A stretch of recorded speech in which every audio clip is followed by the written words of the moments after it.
Hello, everyone, and welcome to the Your Mark on the World show. I'm your host, Devin Thorpe. I'm a Forbes contributor covering social entrepreneurship and impact investing. And today we have with us Gary White, who's the CEO of water.org. And I have an interesting impact investing story here for us today as we talk about WaterCredit and lending to some of the world's poorest people in order to provide them water and sanitation. Gary, welcome to the show. Thanks, Devin. Great to be here. It's great to have you back. We talked a little bit about WaterCredit at the beginning of last year, and it's great to have you back to talk a little bit more because you've actually deployed WaterCredit now with more and more people. I think, how many people now have received WaterCredit for the sake of getting either water or sanitation? So we've just crossed over about 3 million people who have now gained access to water or sanitation because they were able to get access to a WaterCredit microloan from one of our microfinance partners. That's incredible. So, I mean, 3 million people out of the billion or so that struggle with access to clean water and sanitation is a small step, but we're well past pilot stage now, aren't we?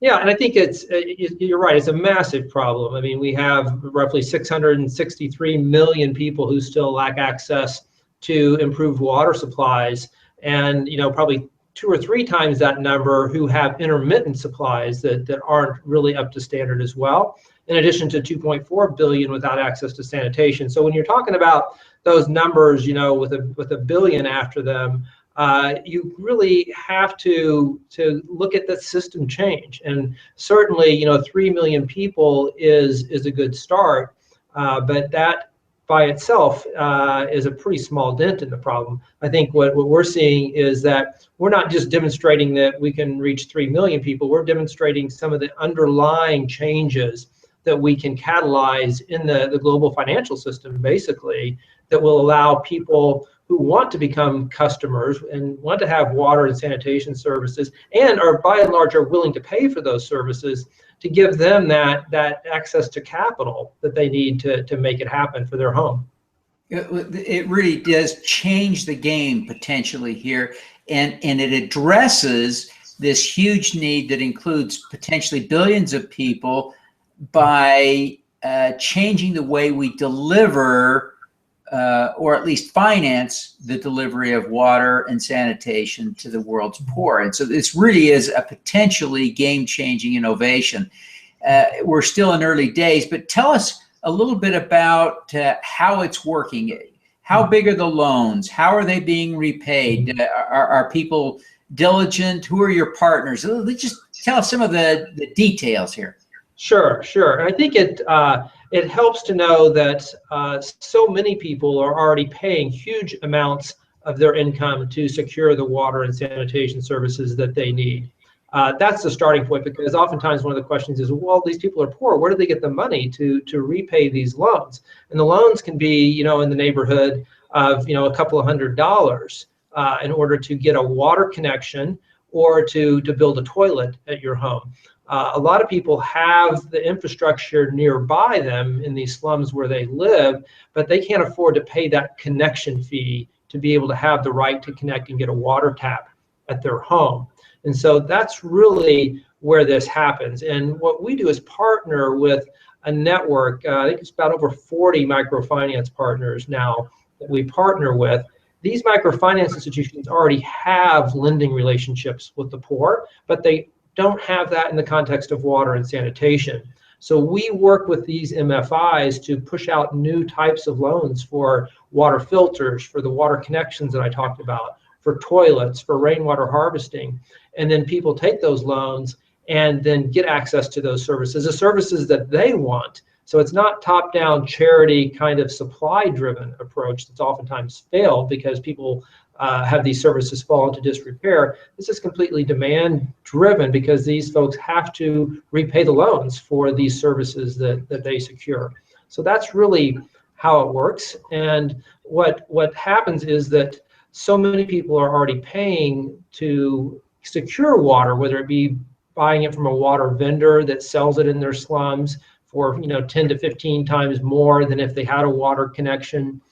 People are spending huge amounts of their day scavenging for water right now, so they can convert that time into income generating activities and repay these loans. So that's how the whole cycle gets completed. It's taking the vast amount of money that the poor already spend on these informal, inefficient services and redirecting it to a much more efficient solution for them that they want, so that then they can capture that additional financial outlays that they would have spent otherwise and repay their loans.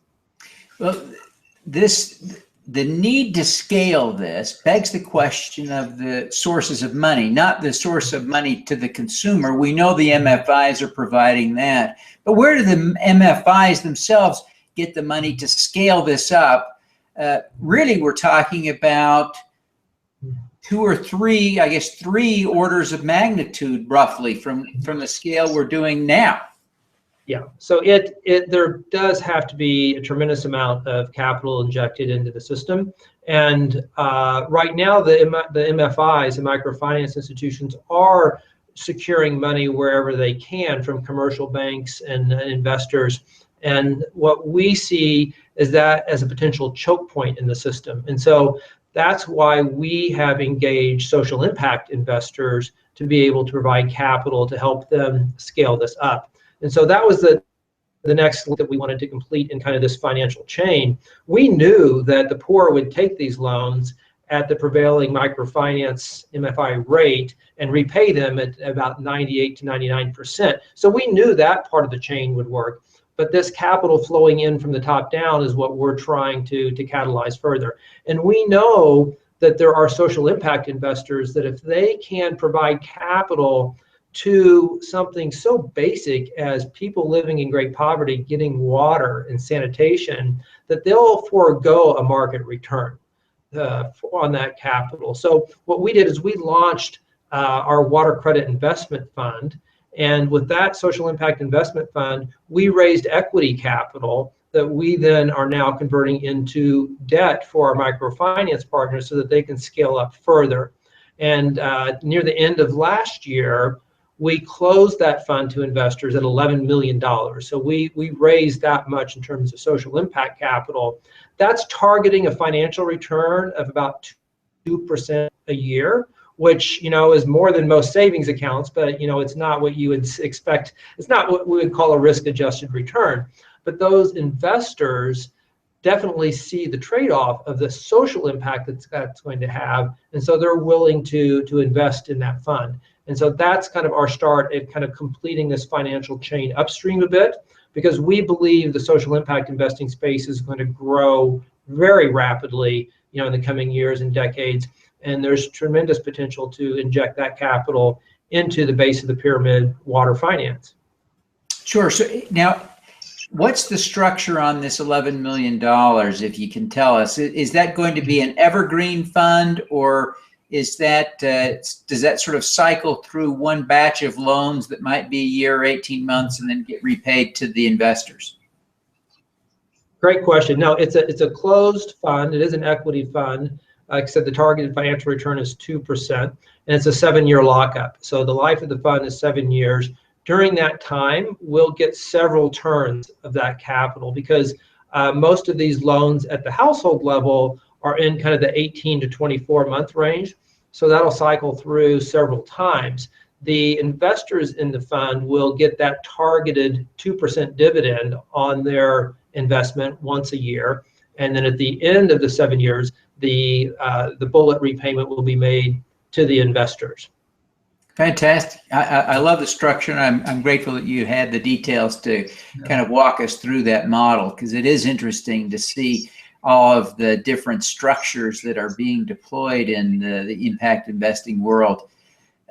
How quickly do you think you can scale this, and what's the constraint? Is it the ability to deliver water, the ability to deliver finance to the consumers, or is it the ability to raise the capital on kind of the front end?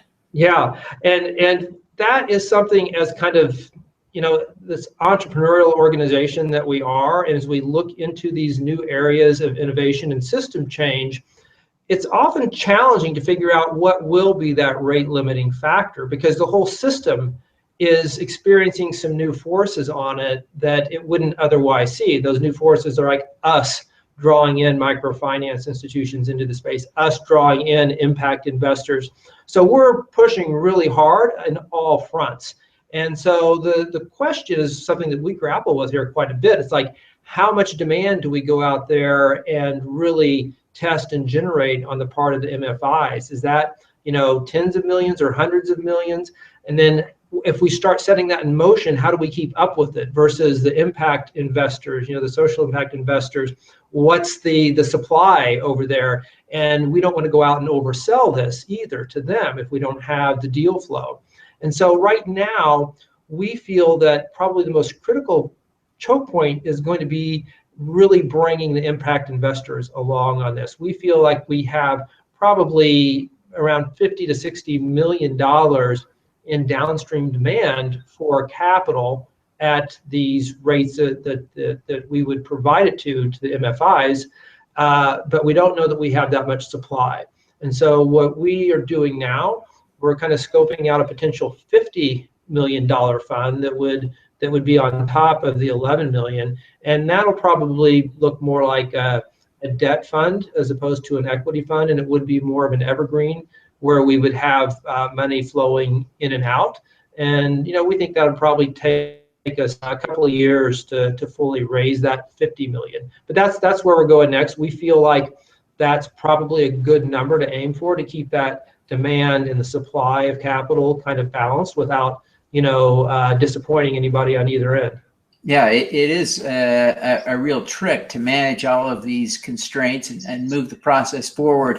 So, one of the things that we focused on last fall in the development community was they have a lot of names, the global goals, the sustainable development goals, but clearly water is one of the key issues they're focused on. And where do you think we can really get in terms of providing water and sanitation to the world's poor in the next 15 years or so, by 2030? Well, I think we can really make great strides on that front. And you're right, SDG 6 is access to water and sanitation. And equally important was the additional convening that happened in Ethiopia shortly after that about financing the SDGs. And we had a seat at that table where we were basically providing more information on how finance at the base of the pyramid, finance from the bottom up, can contribute to this. Oftentimes when we look at the SDGs, people are talking about more money from the top down, which we need, but we can also point to these models of the money from the bottom up. And that's a key part of that. And we co-authored a paper with the World Bank that kind of highlights this potential and put that out there. We're working with partners like that. So I think that the potential is there if we look at this finance piece.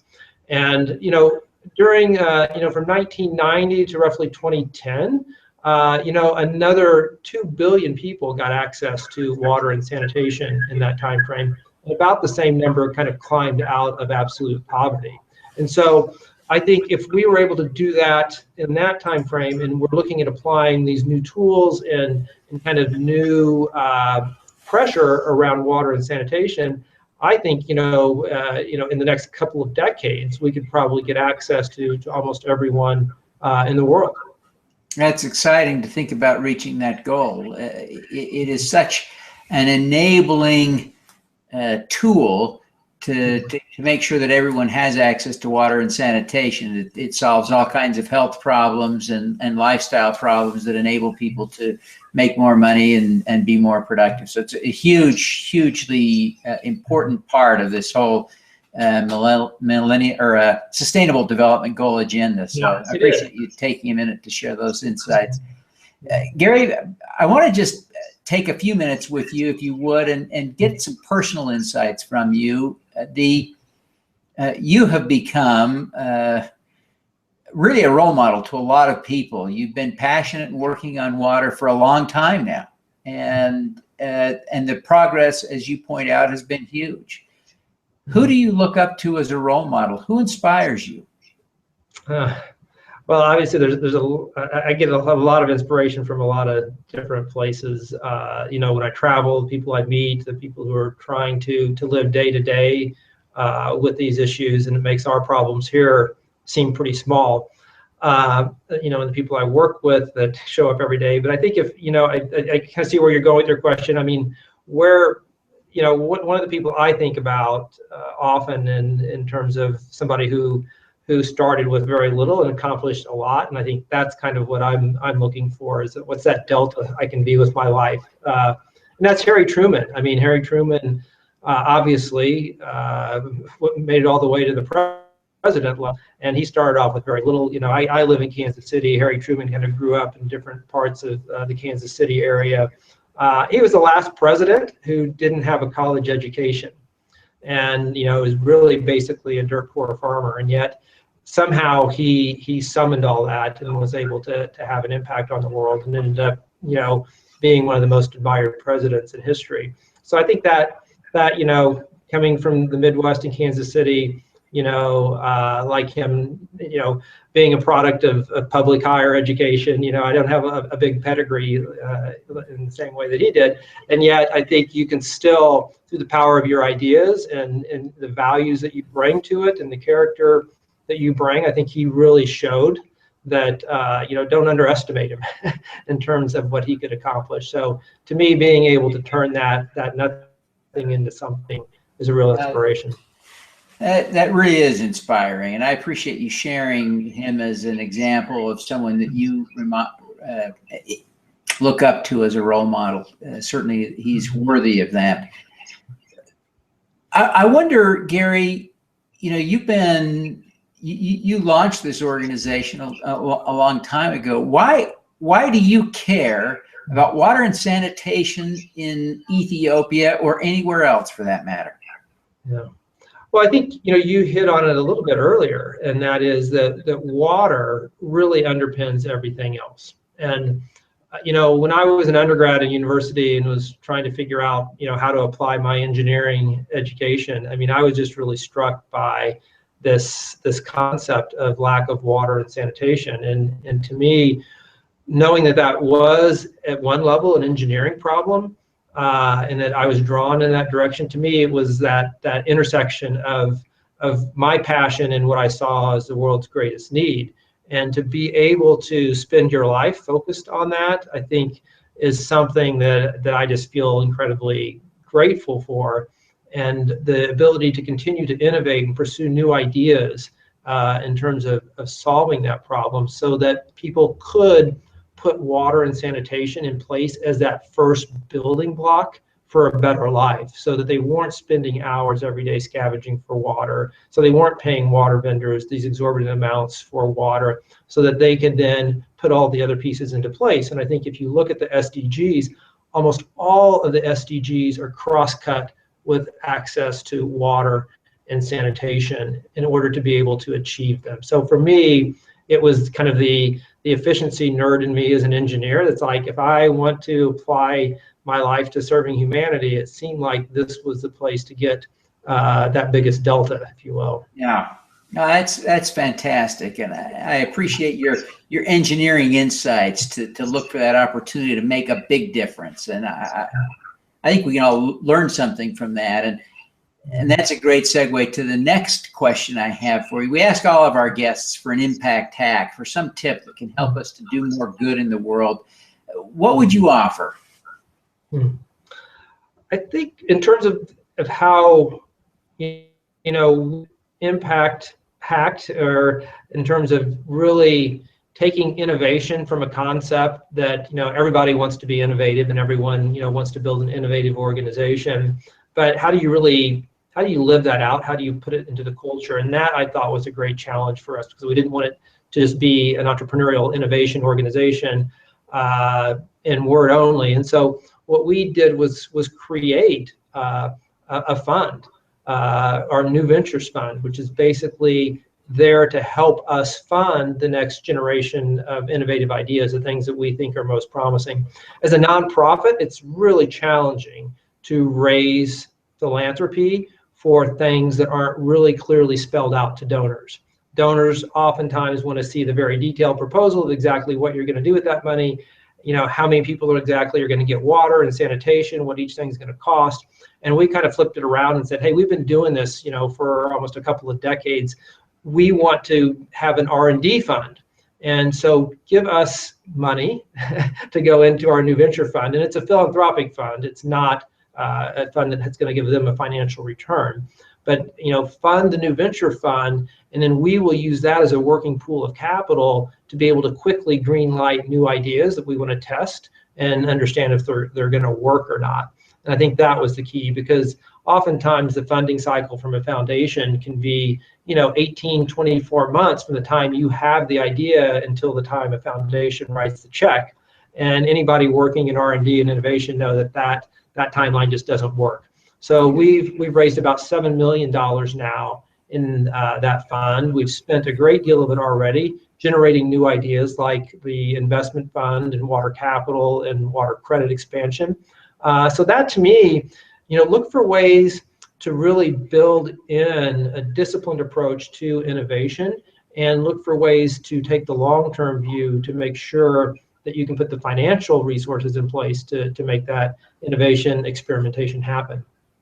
I think that's brilliant, and I really appreciate you sharing that insight, because I think structurally incorporating innovation and planning to innovate is something I hadn't thought through. I often think of innovation as being an event, something that launches an entrepreneur into business, but continuing to innovate and building it into the structure. I think that's a powerful insight, and thank you for sharing that.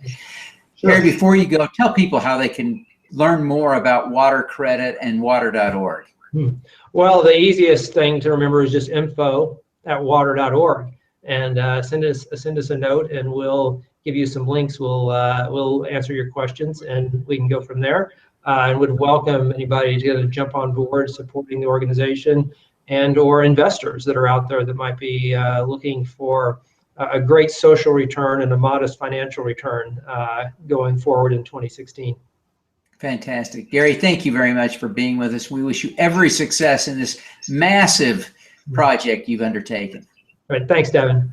All righty. Let's do some good. All right.